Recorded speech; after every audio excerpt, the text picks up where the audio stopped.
In the harsh winter of 1885, deep in the untamed forests of Montana Territory, a lonely woodsman named Jack Morgan lived by a simple rule: keep to yourself, trust no one, and survive another day.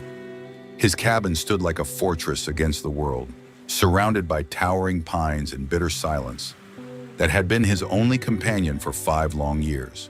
But sometimes fate has different plans. Sometimes a desperate mother's knock at your door changes everything you thought you knew about family, love, and what it means to fight for the people who matter most. This is the story of how a man who had given up on humanity discovered that the greatest battles aren't fought with guns or fists, but with the fierce determination to protect those who can't protect themselves. It's about how 3 frightened children and their brave mother turned a house into a home, and how love can bloom even in the coldest, most unforgiving places.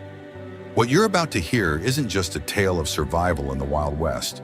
It's a story about what happens when strangers become family, when the past refuses to stay buried, and when one man must choose between his peaceful solitude and becoming the father and protector that 3 innocent souls desperately need. Get ready for a journey that will show you that sometimes the family you choose is stronger than the family you're born into, and that even in the darkest moments, hope can knock at your door, wearing the face of those who need you most. The wind howled like a pack of wolves across the Montana wilderness, driving snow so thick that Jack Morgan couldn't see his own woodpile from the cabin window. He'd lived through plenty of blizzards in his 5 years of solitude, but this one felt different, angrier, hungrier, like it wanted to swallow the whole world in white. Jack stirred the fire in his stone hearth, the orange flames casting dancing shadows across the sparse but orderly interior of his home.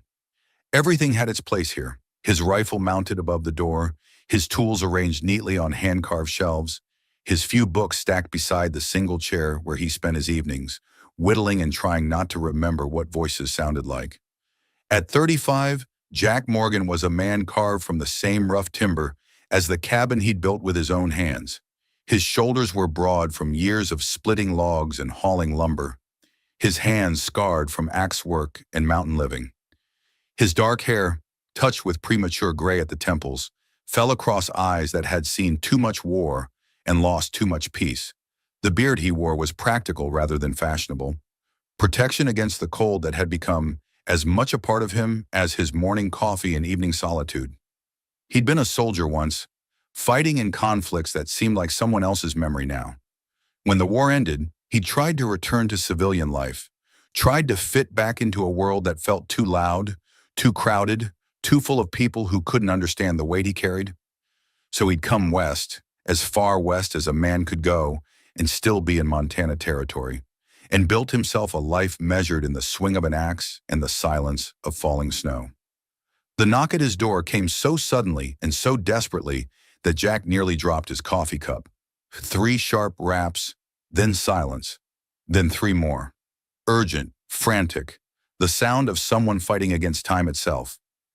Jack froze, his hand instinctively moving toward the rifle. In 5 years, no one had knocked on his door. Trappers occasionally passed through the area, but they knew better than to disturb a man who'd chosen this level of isolation. Only desperation or danger brought people to his doorstep in weather like this. The knocking came again, weaker this time, followed by a sound that made his blood run cold. A child's cry, thin and frightened, barely audible above the wind. Jack grabbed his rifle and moved to the door, his bare feet silent on the wooden floor. "Who's there?" he called out, his voice rusty from disuse. "Please," came a woman's voice cracked with cold and exhaustion. "Please, my children. We're freezing." Jack hesitated. He'd built this life specifically to avoid moments like this, complications that pulled him back into the messy business of caring about other people's problems. But another child's whimper cut through his defenses like a blade, and he found himself unlatching the door. The wind nearly knocked him backward as he pulled it open. On his doorstep stood a woman and 3 small figures, all of them covered in snow and shaking violently. The woman looked up at him with eyes blue as winter sky, her face pale with cold, but fierce with determination. She couldn't have been more than 28, but exhaustion had carved lines around her eyes that spoke of hardships beyond her years. "I'm sorry," she said through chattering teeth. "I wouldn't ask, but my children." She didn't need to finish. Jack could see the children clinging to her skirts. A girl who looked about 9 with brown hair escaping from beneath a knitted cap. A boy of perhaps 6 whose lips had taken on a dangerous blue tinge. And a tiny thing who couldn't be more than 4, so bundled in makeshift wrappings that only her frightened eyes were visible. Jack stepped aside without a word, gesturing them into the warmth. The woman practically fell through the doorway, her children stumbling in behind her, like a small flock of snow-covered birds seeking shelter. "Thank you," she whispered as Jack barred the door against the storm. "Thank you so much." Jack turned to study his unexpected guests. Up close, he could see they were more than just cold. They were exhausted, underfed, and carrying the particular kind of fear that comes from running from something worse than winter weather. The woman's dress, though carefully mended, was thin and inadequate for mountain travel. The children's coats were too small, their boots worn through in places. "Get by the fire," Jack said gruffly, uncomfortable with the sound of his own voice after so much silence. "All of you." The woman guided her children to the hearth, where they huddled together like survivors of a shipwreck. Jack watched them for a moment, noting how the oldest girl immediately took charge of her siblings, helping them remove their wet outer garments with the efficiency of someone who'd been doing it for a while. The boy tried to be brave, but his small body shook uncontrollably. The youngest buried her face in her mother's shoulder and refused to look at the strange man who'd let them in. Jack moved to his kitchen area and put a pot of water on to boil. He had dried beans and some salted meat. Not much, but enough to make a warming soup. As he worked, he found himself stealing glances at the little family by his fire. "I'm Sarah," the woman said suddenly, her voice stronger now that warmth was returning to her body. "Sarah Henley. These are my children, Emma, Luke, and Rosie." Jack nodded but didn't offer his own name. The girl, Emma, was helping her little sister out of wet socks, revealing toes that were dangerously pale. The boy, Luke, had stopped shivering but was staring at Jack with the intense curiosity of a child who'd found himself in a fairy tale. "Where are you traveling from?" Jack asked, more to fill the silence than from genuine curiosity. But as soon as the words left his mouth, he saw Sarah's face tighten with something that might have been fear. "East," she said carefully. "We've been walking for 3 days. 3 days in this weather with 3 small children." Jack felt something uncomfortable twist in his chest. An emotion he'd thought he'd successfully buried along with his past. These people should have been dead. The fact that they'd made it to his door was either a miracle or a testament to this woman's desperate strength. "Walking," Jack repeated, ladling soup into his only bowls and improvising with a couple of tin cups. "No wagon? No horse?" Sarah's hands tightened on little Rosie, who had finally fallen asleep against her mother's shoulder. "We had to leave quickly," she said quietly. "We couldn't. There wasn't time to—" She trailed off, and Jack didn't push. He'd been running from his own demons long enough to recognize the signs in someone else. Whatever had driven Sarah Henley and her children out into a Montana blizzard with nothing but the clothes on their backs, it was something she wasn't ready to share with a stranger. He handed out the soup without comment, watching as the children ate with the focused intensity of the truly hungry. Emma made sure her siblings ate first before taking a tentative sip from her own bowl. Luke tried to eat slowly and politely but couldn't quite manage it. Rosie, barely awake, let her mother feed her small spoonfuls while she leaned heavily against Sarah's side. "This is very kind of you, Mr. Sarah let the question hang in the air. "Jack," he said finally. "Jack Morgan." "Mr. Morgan," Sarah said with a tired smile that transformed her face completely. "I can't tell you what this means to us. We won't be any trouble, I promise. As soon as the storm passes—" "Storm's not passing anytime soon," Jack interrupted, looking toward the window where snow continued to pile against the glass. "This is a 3-day blow, maybe more." Fear flickered across Sarah's face. "We can't impose for 3 days. We'll manage somehow." "No." The word came out sharper than Jack intended, causing little Rosie to startle awake. He softened his tone. "No one's going anywhere in this weather. You'll stay until it's safe to travel." Sarah looked like she wanted to argue, but another glance at her exhausted children seemed to drain the fight out of her. "Thank you," she whispered. "We'll try not to be in your way." Jack nodded and turned back to banking the fire for the night. But as he worked, he found himself listening to the quiet sounds behind him. Emma whispering reassurances to her little brother, Sarah humming softly to Rosie, the rustle of makeshift bedding being arranged near the hearth. For the first time in 5 years, his cabin didn't feel empty. As the night deepened and the storm raged outside, Jack lay awake on his narrow cot in the corner, listening to the sound of other people breathing in his space. It should have made him uncomfortable. God knew he'd spent enough time training himself not to need anyone. But instead, he found himself oddly comforted by the gentle sounds of sleep from the family by his fire. Tomorrow would bring questions, decisions, and complications he wasn't prepared for. But tonight, for the first time since he'd built these walls around himself, Jack Morgan wasn't alone with the ghosts of his past. And despite everything he'd told himself about solitude and safety, that didn't feel like the terrible thing he'd expected it to be. Dawn came gray and muffled, the storm still holding the world in its grip. Jack woke to unfamiliar sounds, the whisper of small feet on wooden floors, hushed voices trying not to wake others, the gentle clink of someone attempting to move quietly in his kitchen. He sat up carefully, noting that Sarah and her children were already awake. Emma was helping her mother fold the blankets they'd used, while Luke stood pressed against the window, his breath fogging the glass as he stared out at the continuing snowfall. Little Rosie sat near the dying fire, clutching a small doll that looked like it had seen better days. "I'm sorry," Sarah said when she noticed Jack stirring. "I was trying to start the fire again without waking you. I thought I could manage breakfast." "I'll handle it," Jack said, rising and padding barefoot to the hearth. He knelt and began coaxing the embers back to life, aware of 3 pairs of curious eyes watching his every movement. As the fire caught and crackled back to warmth, Jack noticed how different his cabin felt in the morning light. What had always seemed spacious for one man now felt crowded, but somehow more alive. Emma had carefully arranged their few possessions in a neat pile near the door, a worn carpet bag that couldn't possibly hold much, and a small bundle wrapped in oiled cloth that might have been food. "Are you a real mountain man?"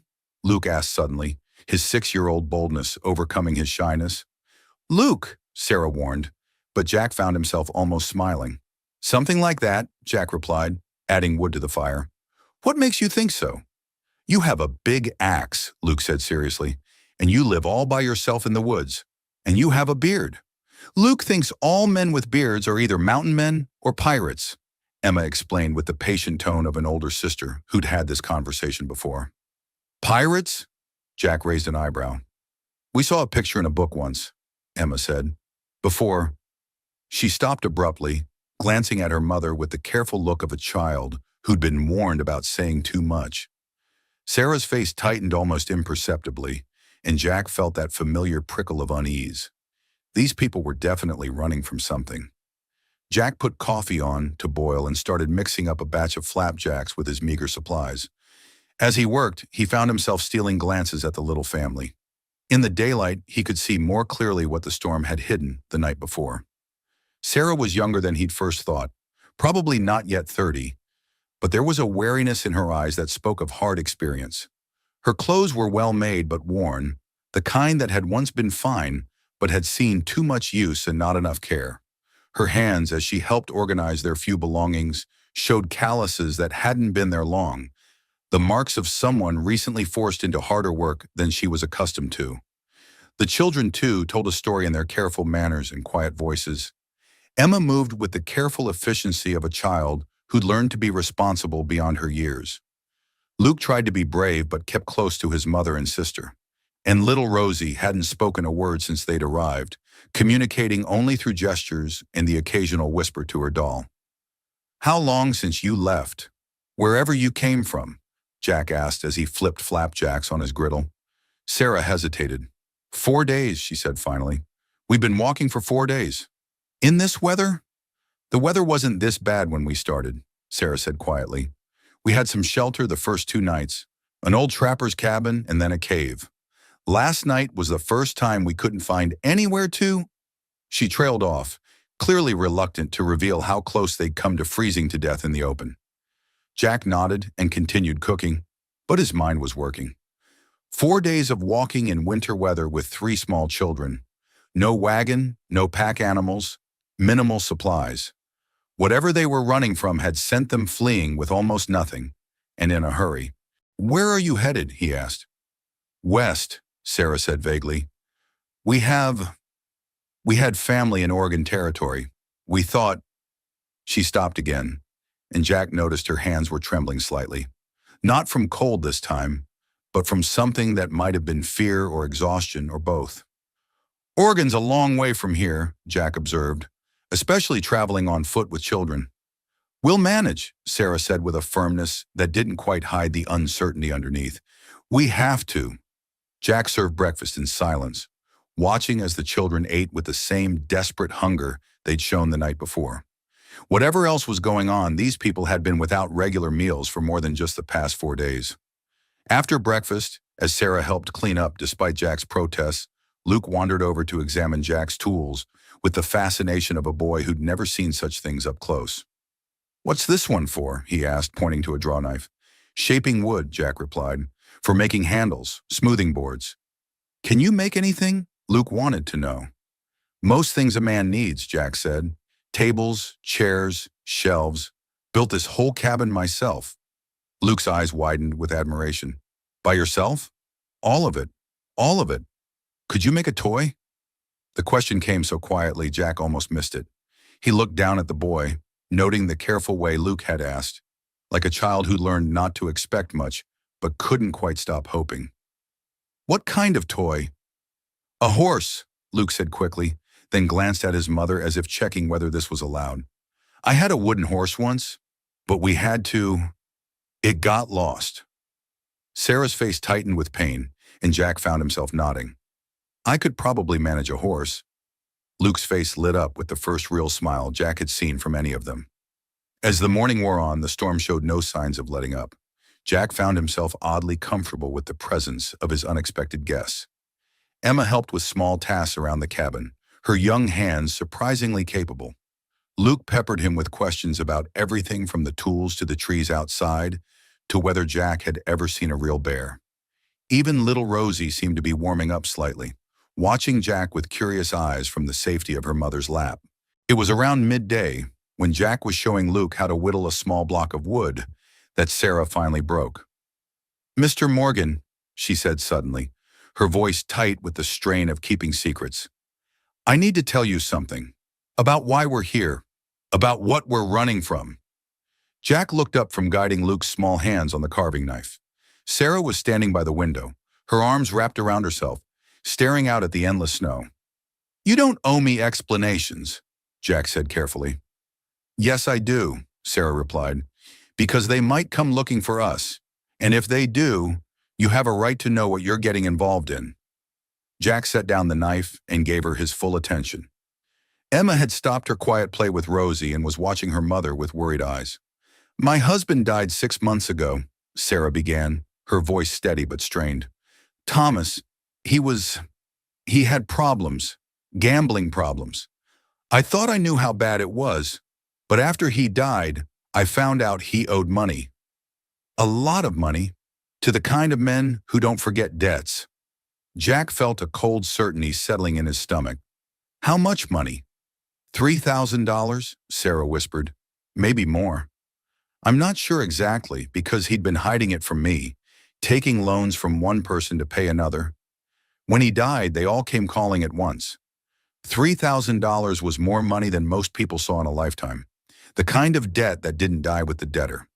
They wanted payment," Sarah continued. "The house, what little we had, it wasn't nearly enough. So they made me an offer." Jack didn't want to hear the rest, but he could see from Sarah's face that she needed to say it. "They said they'd forgive the debt if I gave them the children," she said, the words falling like stones into the quiet cabin. "There are people who pay good money for children, especially children who won't be missed, who don't have family to come looking for them." Emma made a small, frightened sound. Luke had gone very still, the piece of wood forgotten in his hands. Jack felt something dark and violent uncoil in his chest. "So you ran," he said. "I took what I could carry and we left in the middle of the night," Sarah confirmed. I hoped if we could get far enough away, start over somewhere else." "They'll come after you," Jack said. It wasn't a question. Sarah nodded, tears finally spilling down her cheeks. Men like that, they don't like being cheated. And $3,000, that's worth hunting for. Jack stood slowly, his mind already working through the implications. Sarah and her children weren't just refugees from a storm. They were fugitives from something much worse. Men who would sell children wouldn't hesitate to kill anyone who got in their way. How many men, he asked. I don't know, Sarah admitted. At least 3 that I saw, maybe more. Jack nodded and moved to the window, looking out at the snow that continued to fall. The storm that had nearly killed this family might also be the thing that saved them. For now. No one would be tracking anything in this weather. Mr. Morgan, Sarah said quietly, I understand if you want us to leave. I never meant to bring danger to your door. As soon as the storm passes... No. The word came out harder than Jack intended, but he didn't soften it. He turned to face Sarah, seeing the fear and hope warring in her blue eyes.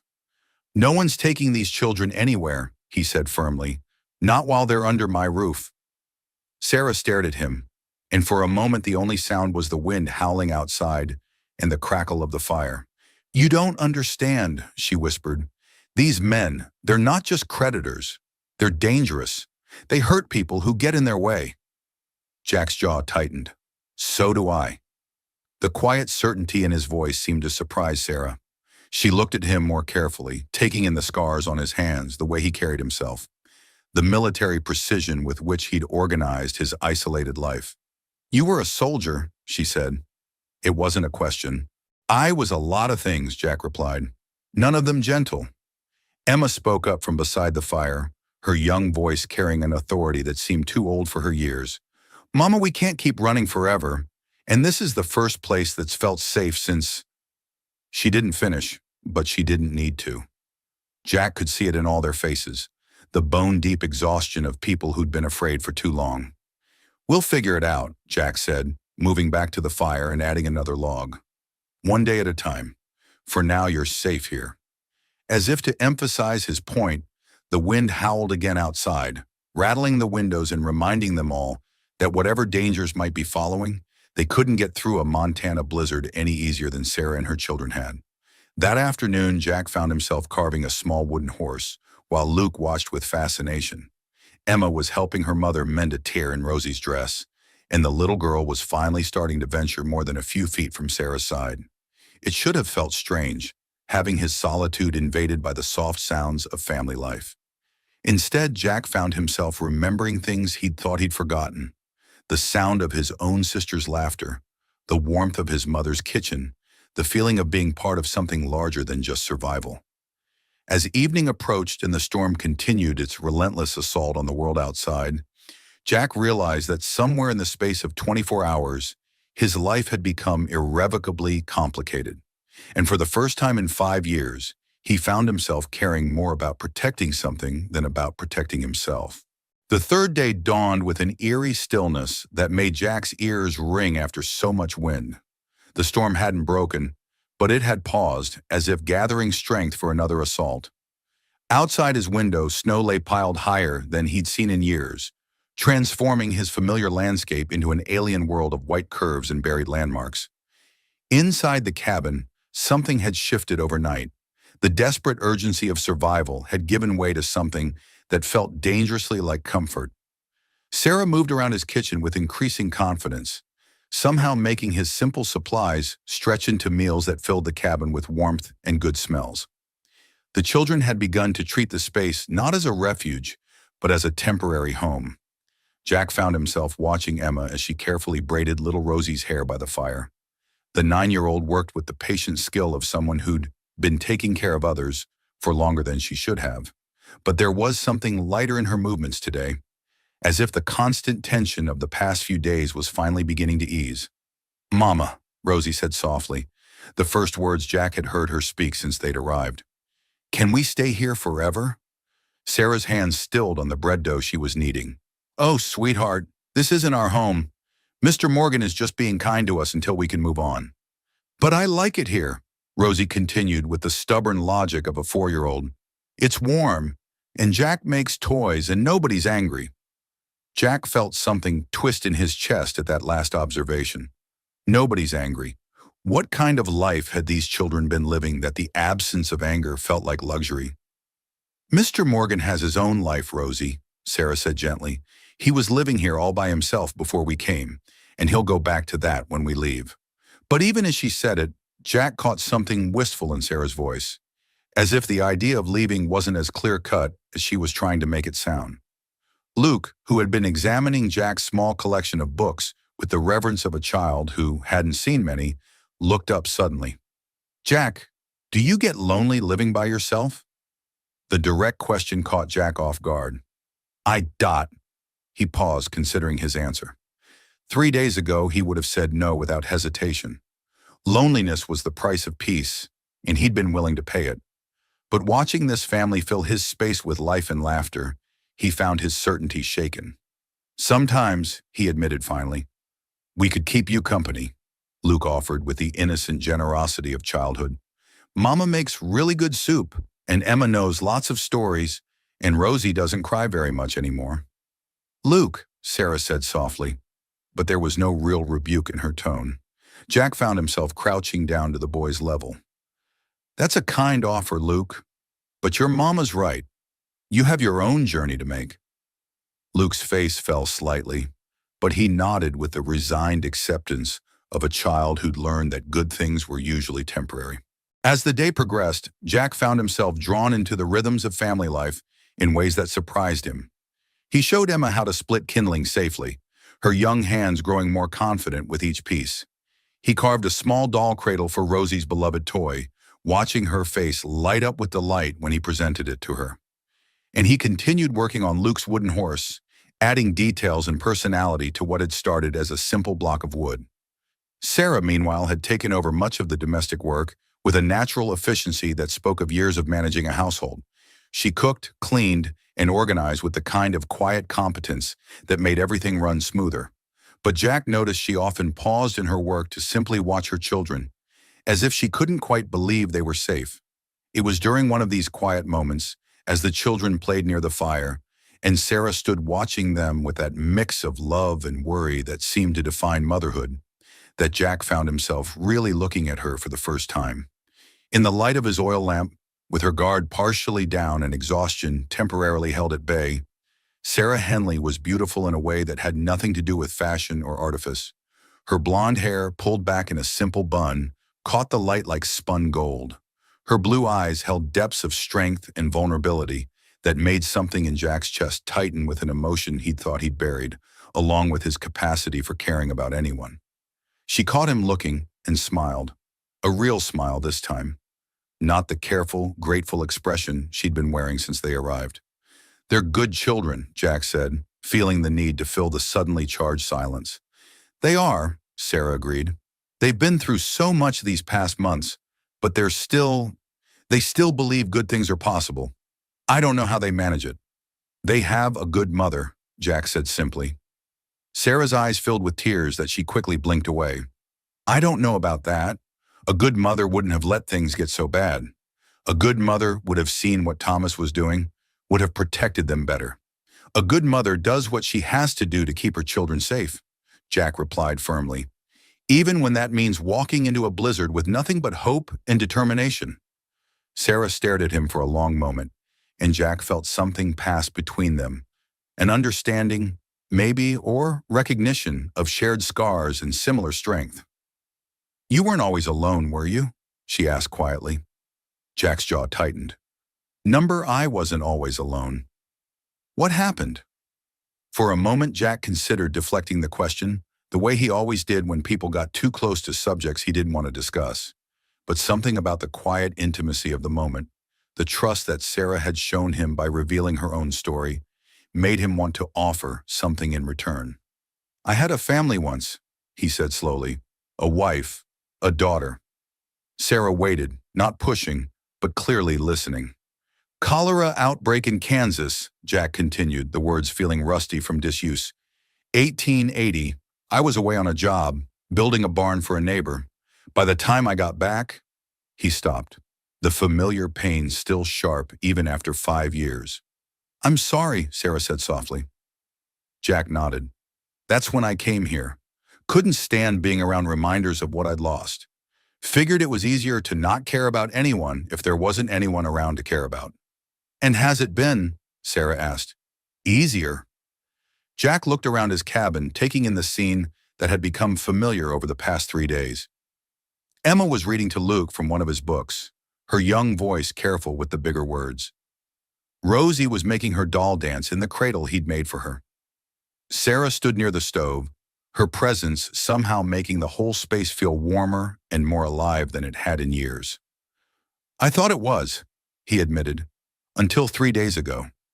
Something shifted in Sarah's expression, a softening that made Jack's heart beat faster. But before either of them could say anything else, Luke's voice broke the moment. Jack, will you tell us about being a soldier? Jack turned to find all 3 children looking at him with expectant faces. What makes you think I was a soldier? The way you stand, Emma said with the observational skills of a bright child. And you have a soldier's rifle. And Mama says men who live alone in the woods are usually running from something, and soldiers sometimes need to run from wars. Jack glanced at Sarah, who had the grace to look slightly embarrassed. Emma notices things, she said by way of explanation. What kind of things did you have to do in the war? Luke asked with the morbid curiosity of a 6-year-old. Luke, Sarah warned, but Jack held up a hand. It's all right, he said, settling into his chair. I was a scout, mostly. My job was to move ahead of the main force, see what was coming, report back on enemy positions. Did you have to fight people? Luke pressed. Sometimes, Jack said honestly, but mostly I tried to avoid fights. A good scout learns when to fight and when to stay hidden. Were you scared? This question came from Emma, and it was asked with the seriousness of someone who knew what fear felt like. Jack considered his answer carefully. Yes, he said finally. Fear keeps you alive if you listen to it. The trick is not letting it stop you from doing what needs to be done. Like Mama, Rosie said suddenly, surprising everyone. She was scared when we ran away, but she did it anyway. Jack looked at Sarah, seeing the mix of pride and pain that crossed her face. Yes, he said, like your mama. As evening fell and they settled around the fire for another night, Jack found himself thinking about fear and courage, about the difference between running away and running towards something. For 5 years, he'd been running away from the possibility of loss, of caring, of the vulnerability that came with loving people who could be taken away. But watching Sarah tuck her children in for the night, seeing the way they trusted her completely despite everything they'd been through, Jack began to wonder if maybe there were things worth the risk of caring about. The storm outside was building again, the wind picking up and rattling the windows with renewed force. But inside the cabin, as Sarah hummed softly to Rosie and the fire crackled in the hearth, Jack felt something he hadn't experienced in years, the peace that comes from being part of something larger than yourself. It was dangerous, this feeling. He knew that. Getting attached to these people would only lead to heartbreak when they moved on, as they inevitably would. But as he lay awake listening to the gentle sounds of a sleeping family, Jack found himself hoping that maybe, just maybe, the storm would last a little longer. Because for the first time since he'd built these walls around his heart, he wasn't sure he wanted to be alone anymore. The 4th morning brought an ominous change. The storm had finally begun to break, leaving behind a crystalline world where every surface gleamed white, and the air was so clear it seemed to ring like a bell. Jack stood on his porch, testing the weather and checking the horizon out of habit, when he saw something that made his blood run cold. Smoke. A thin gray line rising from the valley below, maybe 3 miles to the east. Someone had made camp in the night, close enough to be a threat, but far enough away to suggest they were being careful about their approach. Jack's jaw tightened as he studied the distant smoke. It could be innocent travelers, but every instinct he'd honed during his years as a military scout was screaming danger. The timing was too convenient, the location too strategic. Someone was down there, and they weren't just passing through. Mr. Morgan? Sarah's voice came from behind him, tight with concern. What is it? Jack turned to find her standing in the doorway, and he could see from her face that she'd read the tension in his posture. Behind her, the children were still eating breakfast, unaware that their brief sanctuary might be about to end. Company, Jack said quietly, nodding toward the smoke. Could be nothing, but But you don't think it is, Sarah finished, her face going pale. Jack shook his head. How well could they track you? The men you're running from. Sarah's hands trembled as she pulled her shawl tighter around her shoulders. They had connections, people who owed them favors. Thomas said they had ways of finding anyone who tried to run from them. Jack nodded grimly. He'd suspected as much. Men who dealt in human cargo didn't stay in business by letting their investments slip away easily. How many? He asked. I saw 3 at our house, Sarah whispered. But Thomas mentioned others. He was scared of them, Jack. Really scared, and Thomas wasn't easily frightened. Jack studied the distant smoke for another moment, his mind automatically calculating distances, approach routes, and defensive positions. Old habits from a life he'd tried to leave behind. Get the children ready, he said quietly. Warm clothes, boots, but don't alarm them yet. Sarah nodded and slipped back inside. Jack could hear her moving around the cabin, her voice carefully normal as she told the children to get dressed for a walk outside. He remained on the porch watching that telltale column of smoke and thinking. 3 men, maybe more. Armed, certainly. Ruthless enough to buy and sell children. They'd tracked Sarah and her family through a blizzard that should have erased all trace of their passage, which meant they were both skilled and determined. Jack's hand moved instinctively to the rifle he'd propped against the porch rail. He was one man against at least 3, but he had advantages they didn't know about. Knowledge of the terrain, defensive position, and the desperate motivation that came from protecting something precious. Jack? Luke's voice came from behind him, small and uncertain. Mama says we're going for a walk, but she looks scared. Are the bad men coming? Jack turned to find all 3 children watching him with wide eyes.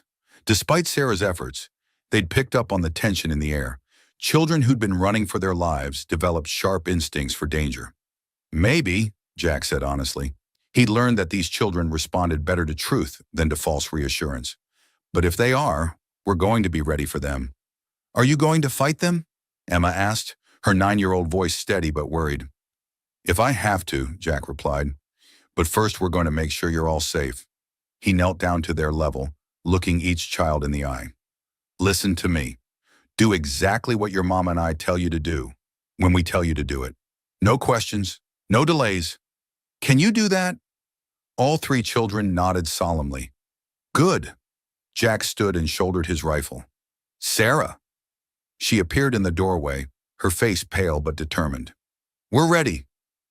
Jack led them off the porch and around to the back of the cabin, where a stand of thick pines offered concealment. About 50 yards into the trees, he'd built a small shelter years ago, originally intended as a hunting blind, but it would serve their current need for a hiding place. This is where you'll wait, he told Sarah as he showed them the camouflage structure. It's warm, dry, and hidden. If something happens to me, there's a trail that leads north from here. Follow it for 2 miles until you reach a trapper's cabin. Old Pete Morrison lives there. Tell him Jack Morgan sent you, and he'll help you get to the territorial authorities. You're not coming with us? Sarah's voice was tight with fear. Someone needs to discourage our visitors from following, Jack said grimly, and this is my land. I know every tree, every rock, every hiding place for miles around. Sarah stared at him for a long moment, and Jack could see the war between gratitude and guilt playing out across her face. You don't have to do this, she whispered. We're not your responsibility. Jack looked down at the 3 children huddled close to their mother, their faces showing the particular mix of fear and trust that came from having been protected by adults who cared more about their safety than their own. Luke was clutching the wooden horse Jack had carved for him. Rosie was holding tight to her doll in its handmade cradle. Emma was trying to be brave for her younger siblings while her own hands shook with fear. Yes, Jack said quietly. You are. He helped them settle into the hiding place, making sure they had blankets and what little food they could carry. As he prepared to leave, Sarah caught his arm. Jack, she said, her blue eyes bright with unshed tears. Thank you for everything. These past few days, they've been the first time my children have felt safe in months. I'll never forget that. Jack nodded, not trusting himself to speak. Then he slipped away through the trees, moving with the silent efficiency that had kept him alive through a war and 5 years of mountain solitude. He made his way back toward the cabin but didn't approach directly. Instead, he circled wide, using the forest cover to get a better view of the approaches to his property. What he saw confirmed his worst fears. 3 men on horseback were picking their way carefully up the trail that led to his cabin. They moved with the purposeful caution of hunters who knew their prey was dangerous, but were confident in their own abilities. The leader was a tall, lean man in a dark coat, his face sharp with predatory intelligence. The other 2 were clearly muscle, broad-shouldered and heavily armed, the kind of men who solve problems with violence. Jack settled into a position behind a fallen log about 100 yards from his cabin, where he had a clear field of fire and multiple escape routes. He checked his rifle, made sure his sidearm was loose in its holster, and waited. The men reached his cabin and dismounted. They didn't bother with stealth now. They knew their quarry was here somewhere, and they wanted to intimidate as much as capture. "Morgan!" the tall man called out, his voice carrying clearly in the still air. "Jack Morgan! We know you're in there, and we know you've got something that belongs to us." Jack remained silent, watching as the 3 men spread out to cover different approaches to the cabin. They were professionals. He'd give them that. They knew what they were doing. "We're not here to hurt anyone, Morgan," the leader continued. "We just want the woman and her children. Hand them over and we'll be on our way. Nobody needs to get hurt." The casual way he said it, as if Sarah and her children were cargo to be collected rather than people with lives and feelings, made Jack's finger tighten on his rifle trigger. "We know they're here, Morgan," one of the other men called out. "We followed their tracks right to your door. 3 days old, but clear as day once the storm passed." Jack cursed silently. He'd been so focused on getting them warm and safe that he hadn't thought about covering their trail. A mistake that might cost them all dearly. The leader gestured to his companions, and they began moving toward the cabin in a coordinated approach. Jack knew they'd find it empty in moments, and then they'd start searching the surrounding area. It was time to act. Jack stood slowly, his rifle trained on the leader.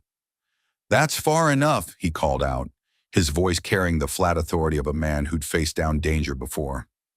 All 3 men spun toward his voice, weapons appearing in their hands with practiced speed. But Jack had the advantage of cover and preparation. "Jack Morgan, I presume," the leader said, his voice smooth despite the tension of the moment. "Name's Crawford. We're here on business, nothing personal." "Make it personal when you threaten children," Jack replied, not moving from his position behind the log. Crawford smiled, but there was no warmth in it. "Children with a price on their heads, Morgan. Their mother owes some very important people a lot of money. Those people want their investment protected. The woman's husband is dead," Jack said. "Debt died with him." "Not how it works when children are involved," Crawford replied. "Those kids are collateral now, valuable collateral. We're prepared to be generous.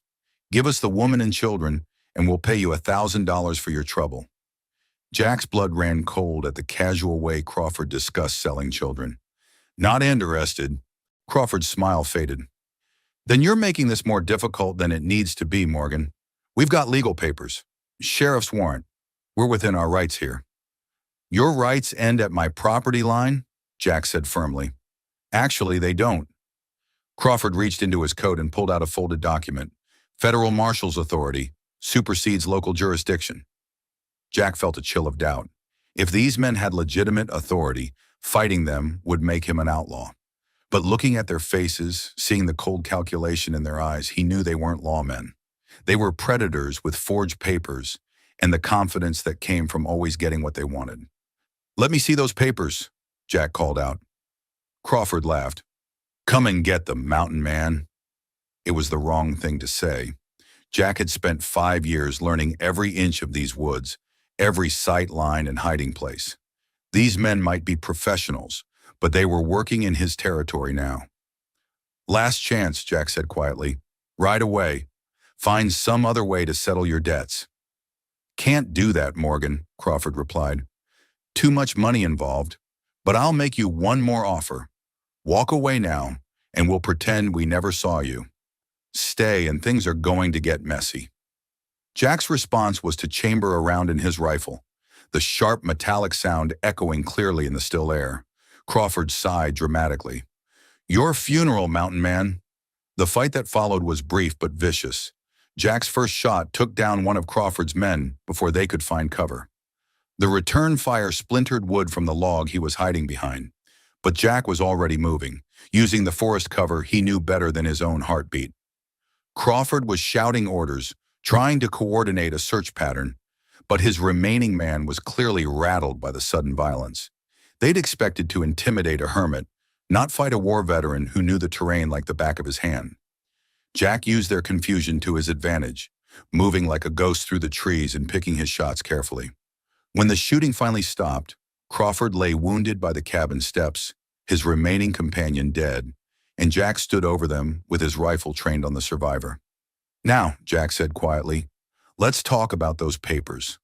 Crawford glared up at him, clutching a wounded shoulder. You don't know what you're doing, Morgan. These people, they don't forgive debts. They don't forget. There'll be others.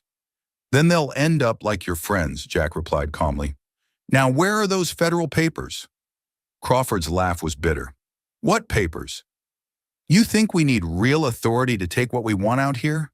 Who's going to stop us? You? Jack felt a cold satisfaction at having his suspicions confirmed.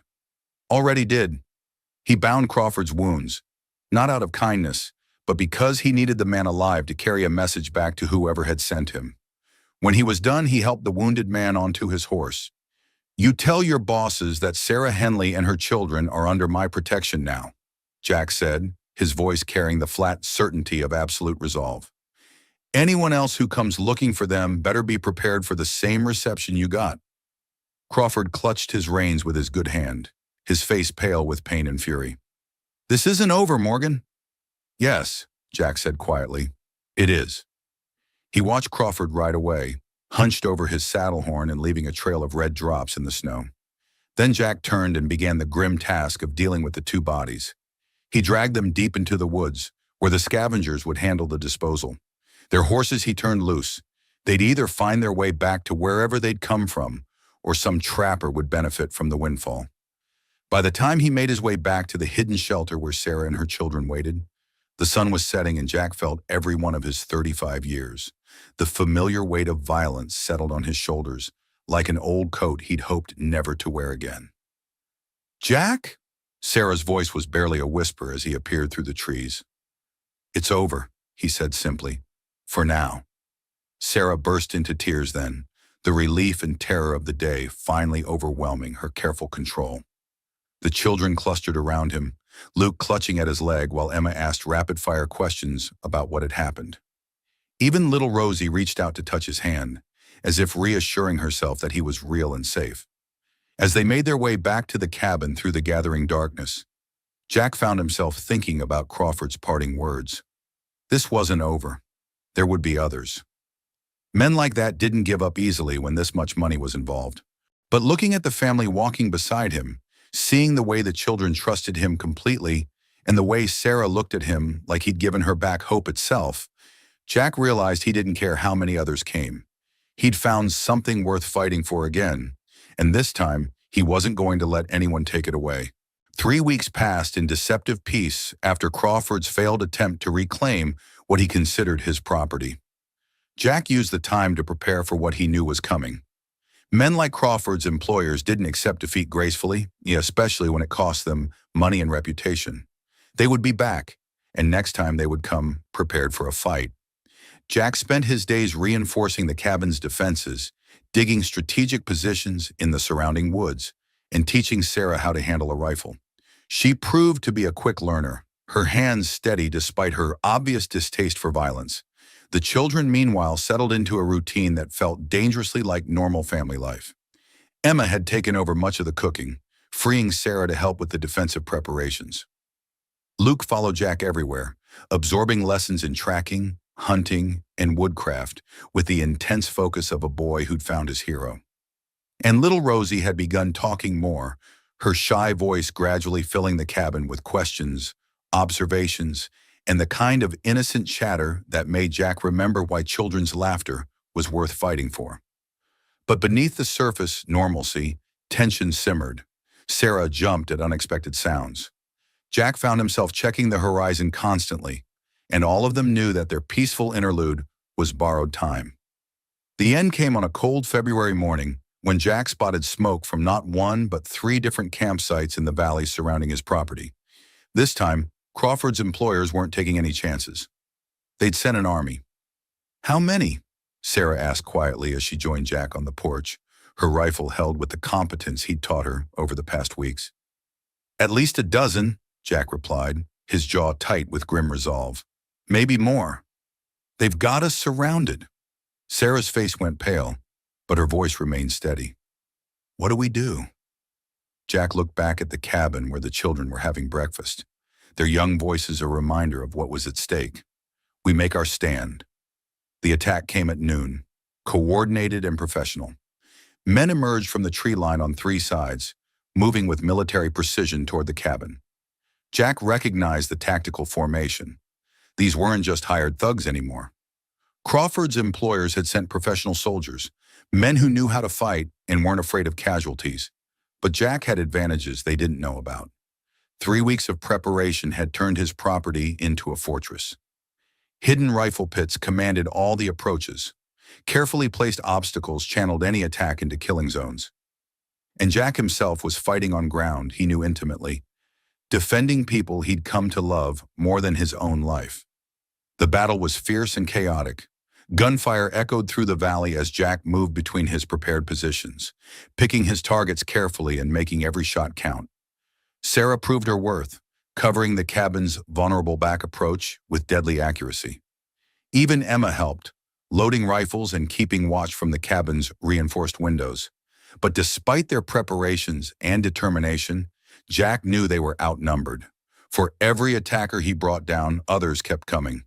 These men were being paid well enough to absorb casualties, and they had enough manpower to eventually overwhelm any defense. It was during a brief lull in the fighting, as Jack reloaded behind an overturned wagon, that he heard the sound that changed everything. Horses approaching from the east, lots of them. Jack's heart sank, reinforcements for the attackers. But as the riders came into view, he realized he was wrong. Leading the charge was Pete Morrison, the old trapper from the neighboring valley, followed by what looked like half the men from the territorial settlements within a day's ride. "Jack!" Pete's voice boomed across the clearing as he and his companions opened fire on the surprised attackers. "Thought you might need some help." What followed was less a battle than a rout. Caught between Jack's defensive positions and Pete's mounted charge, the attacking force broke and scattered. Some tried to surrender, others attempted to fight their way out, but most simply ran for their lives back into the forest. When the shooting finally stopped, Jack found himself sitting on his porch steps, rifle across his knees, trying to process what had just happened. Sarah emerged from the cabin with the children, all of them safe but shaken by the violence that had swirled around their home. Pete Morrison dismounted and walked over, his weathered face grim with the aftermath of battle. "Crawford came through my place 2 days ago," he explained, shot up and raving about how you'd stolen his property. Didn't take much to figure out what kind of property he was talking about. Jack looked around at the 24 men who'd ridden to his aid. Trappers, settlers, even a few former soldiers who'd recognized the sound of organized warfare and come to investigate. Men who barely knew him but had come anyway when they realized children were in danger. "We sent word to the territorial authorities," another settler added. "They're sending real federal marshals to sort this mess out. Should be here within the week." Jack nodded, feeling something tight loosen in his chest. For the first time since Sarah and her children had knocked on his door, he began to believe that they might actually be safe. As the volunteers tended to the wounded and began the grim task of cleaning up after the battle, Jack found himself alone with Sarah and the children on the porch. The late afternoon sun cast long shadows across the snow, and smoke still drifted from the spots where gunpowder had scarred the pristine landscape.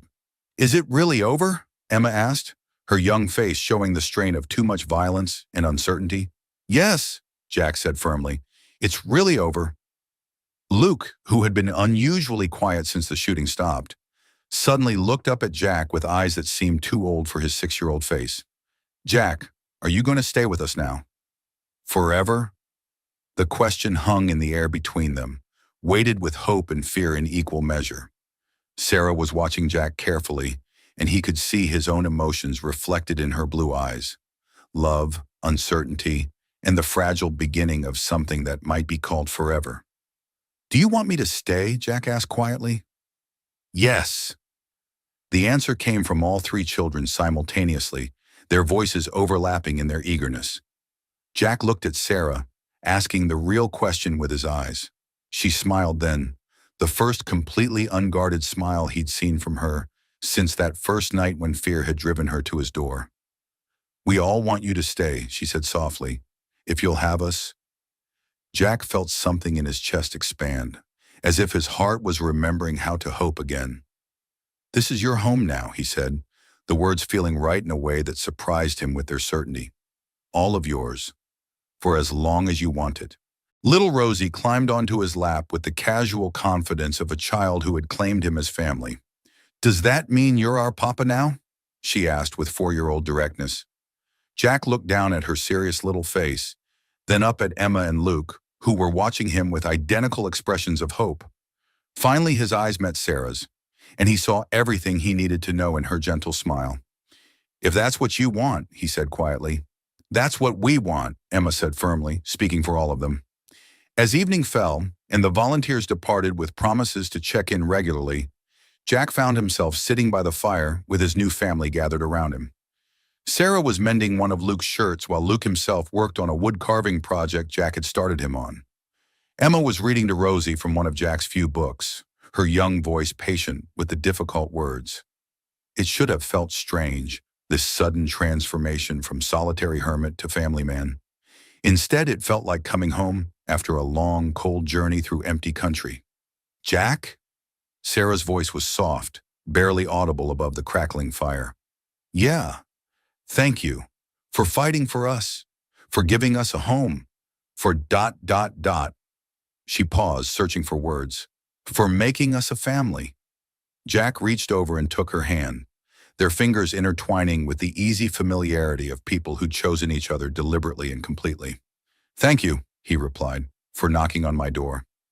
Outside, the Montana winter continued its ancient cycle, but inside the cabin that had once echoed with loneliness, the sounds of family life filled every corner with warmth. Children's laughter mixed with adult conversation. The gentle sounds of domestic life replaced the hollow silence that had been Jack's only companion for so long. Later, after the children were tucked into their beds and the fire had burned down to glowing embers, Jack and Sarah sat together in comfortable silence.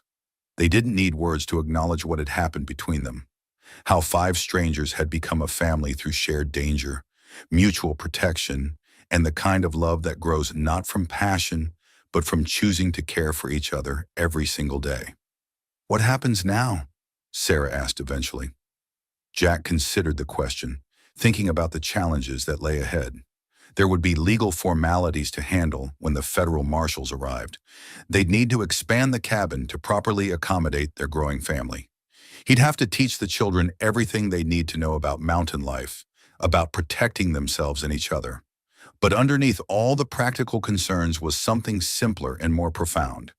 The bone-deep certainty that they belonged together, that whatever challenges came, they'd face them as a family. "Now," Jack said, pulling Sarah closer to his side, "we build a life together, one day at a time." And as the fire settled into glowing coals and the sounds of sleeping children drifted from the back room, Jack Morgan realized that sometimes the best things in life came disguised as the worst. Sometimes a desperate knock at your door in the middle of a blizzard was actually opportunity dressed up as crisis. Sometimes strangers became family, and sometimes family was exactly what a lonely heart had been waiting for all along. Spring came early that year, as if the land itself was eager to wash away the memories of violence and fear with new growth and warm sunshine.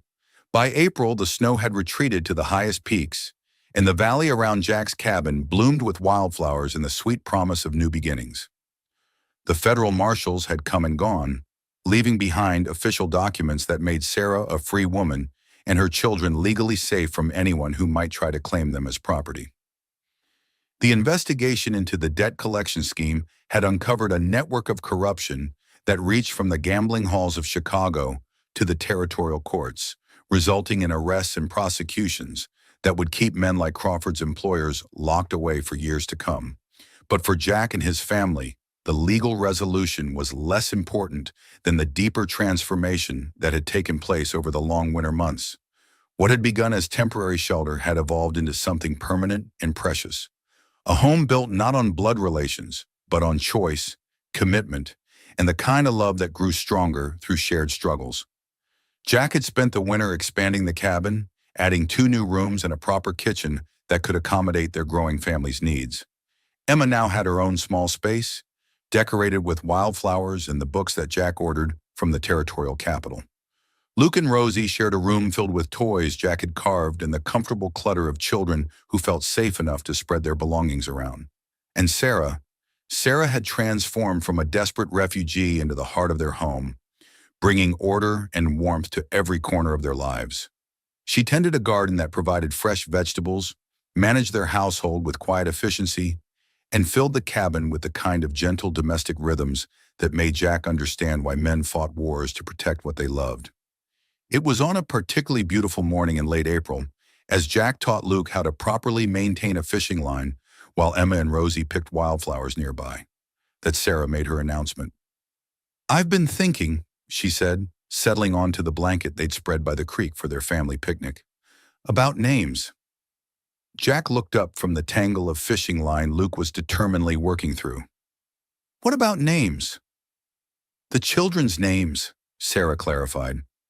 "They've been Henleys since they were born, carrying their father's name. But Thomas—" She paused, choosing her words carefully. "Thomas wasn't much of a father to them, especially toward the end. And you've been more of a father to them in 6 months than he was in their whole lives." Jack felt something warm and complicated stir in his chest. "Sarah, you don't have to." "I want to," she interrupted firmly. "We all want to, don't we?" She looked toward the children, who had clearly been part of this conversation already. Emma nodded solemnly. "We talked about it, and we decided. You're our real papa now. We want to have your name." "Can I be Emma Morgan?" the 9-year-old asked with the seriousness of someone making a momentous decision. "And Luke Morgan," her brother added, looking up from his fishing line with shining eyes. Little Rosie, not to be left out, scrambled over to Jack and climbed into his lap. "Rosie Morgan," she announced with 4-year-old authority. "That's my name now." Jack found himself blinking back tears he hadn't expected. In all his imagining of what family might feel like, he'd never considered this moment. The moment when children chose him as deliberately as he'd chosen them. "Are you sure?" he asked, looking around at all 4 faces, watching him with identical expressions of love and certainty. "We're sure," Sarah said softly. "We're Morgans now. All of us." The adoption paperwork, when they finally made the trip to the territorial capital, was a mere formality. The judge, a kindly man who'd heard their story from the federal marshals, smiled as he made it official, with stamps and signatures and legal language that transformed what had already happened in their hearts into something the world would recognize as real. "Congratulations, Mr. and Mrs. Morgan," the judge said as he handed them the official documents. "I hope you'll be very happy together." Mrs. Morgan. Sarah had become Sarah Morgan in a quiet ceremony the week before, officiated by a traveling preacher and witnessed by Pete Morrison and a dozen other neighbors who'd become invested in their family's happiness. It had been a simple affair. No fancy dress or elaborate celebration, just 2 people promising to love and protect each other and the children they'd chosen to raise together. The ring Jack had given her was carved from a piece of mountain oak, smooth and warm, and engraved with their initials and the date they'd become a real family. Sarah wore it with the pride of a queen wearing her crown, and Jack never tired of seeing it on her finger. Proof that she'd chosen him just as deliberately as he'd chosen her. Summer brought new challenges and new joys. Jack taught the children everything he knew about mountain life: how to track animals, identify edible plants, read weather signs, and navigate by the stars. Emma proved to have a natural talent for healing, learning to identify and prepare medicinal herbs with the same careful attention she brought to her reading. Luke became Jack's shadow, absorbing every lesson about woodworking, hunting, and the 100 small skills that made the difference between surviving and thriving in the wilderness. And Rosie, still the baby of the family despite her growing independence, appointed herself as the official storyteller, entertaining them all with elaborate tales about the adventures of her doll family and the magical creatures she was convinced lived in the forest around their home. But it was the quiet moments that meant the most to Jack. Sarah humming as she worked in her garden, the children's laughter echoing from the creek where they played, the peaceful evenings when they all gathered around the fire to read, tell stories, or simply enjoy the comfortable silence of people who belong together. One evening in late summer, as they sat on the porch watching the sun set behind the mountains, Luke asked the question that had been building in Jack's mind for weeks. "Papa Jack, are we going to have any more family?" Sarah blushed prettily at the question, her hand moving unconsciously to rest on her still flat stomach. She and Jack had shared the secret for only a few days, but apparently Luke's observational skills were sharper than they'd realized. "What makes you ask that?" Jack said carefully. "Mama's been sick in the mornings," Emma observed with the matter-of-fact tone she used for stating obvious facts, "and she's been sewing baby clothes when she thinks we're not looking." Jack looked at Sarah, who was trying to hide her smile behind her hand. They'd planned to wait a few more weeks before sharing their news, but apparently their children were too smart for such subterfuge. "Well," Sarah said, reaching over to take Jack's hand, "since you're all so observant, I suppose we might as well tell you. You're going to have a little brother or sister come spring." The reaction was everything they could have hoped for. Emma squealed with delight and immediately began planning how she'd help take care of the baby. Luke wanted to know if it would be a boy so he could teach it to fish and carve wood. And Rosie announced that she would share her toys with the baby but not her favorite doll, which seemed like a reasonable compromise. As autumn painted the mountains in shades of gold and crimson, Jack found himself thinking often about the journey that had brought them all to this point. A year ago, he'd been a lonely man convinced that solitude was safety, that caring about people only led to heartbreak. Now he was a husband and father, with responsibilities and joys he'd never imagined possible. The baby was born on a snowy December morning, arriving with the same dramatic timing that seemed to characterize everything about their family. Sarah labored through the night while Jack paced the cabin, and the children took turns, offering encouragement and getting in the way. When dawn finally brought their son into the world, a healthy, loud baby with his father's dark hair and his mother's blue eyes, Jack felt his heart expand in ways he hadn't known were possible. "What should we name him?" Sarah asked as she cradled their son, exhaustion and joy warring in her face. "James," Jack said without hesitation. "After my father, James Thomas Morgan." Sarah smiled, understanding the significance. Jack was honoring not just his own father, but acknowledging the complicated legacy of the man who'd given the older children life, even if he hadn't been able to give them the love and security they deserved. As winter settled around their expanded family, Jack often found himself standing at the window, looking out at the peaceful valley and marveling at how much his life had changed. The man who'd once thought happiness was something that happened to other people now lived surrounded by love, laughter, and the beautiful chaos of family life. Emma had become his deputy in all things practical, her quick mind and capable hands making her an invaluable partner in managing their growing household. Luke was developing into a fine young man, responsible and kind, with the makings of a skilled craftsman in his steady hands and patient temperament. Rosie remained their sunshine, bright and chattering, and completely convinced that she was the most important person in baby James's life. And Sarah. Sarah was the center of it all, the heart that kept them all beating in rhythm, the gentle strength that held their family together. On Christmas Eve, as they sat around their tree, Luke and Jack had cut it themselves, and Emma had decorated it with paper angels and strings of berries. Jack found himself thinking about the meaning of miracles. He'd always been a practical man, more inclined to believe in hard work and preparation than in divine intervention. But looking around at his family, this collection of people who'd found each other through desperation and chosen each other through love, he couldn't call it anything but miraculous. "What are you thinking about, Papa Jack?" Rosie asked, climbing into his lap with the casual affection of a child who'd never doubted her welcome. "I'm thinking about how grateful I am," Jack said honestly, "for all of you, for this family we've built together." "Are you happy we knocked on your door?" Luke asked with a grin. Jack looked around at his family. Sarah nursing baby James by the fire, Emma reading Christmas stories to her siblings, Luke whittling a new toy for his baby brother. Rosie snuggled trustingly in his arms and felt his throat tighten with emotion. "Happiest thing that ever happened to me," he said, and meant every word. Later that night, after the children were tucked into their beds and baby James was sleeping peacefully in his cradle, Jack and Sarah sat together by the dying fire. The cabin was quiet except for the soft sounds of sleeping children and the gentle pop of settling logs. "Do you ever miss it?" Sarah asked quietly. "Your old life? The solitude?" Jack considered the question seriously. There were moments when the noise and chaos of family life felt overwhelming after so many years of silence. Times when he craved the simplicity of having only himself to worry about.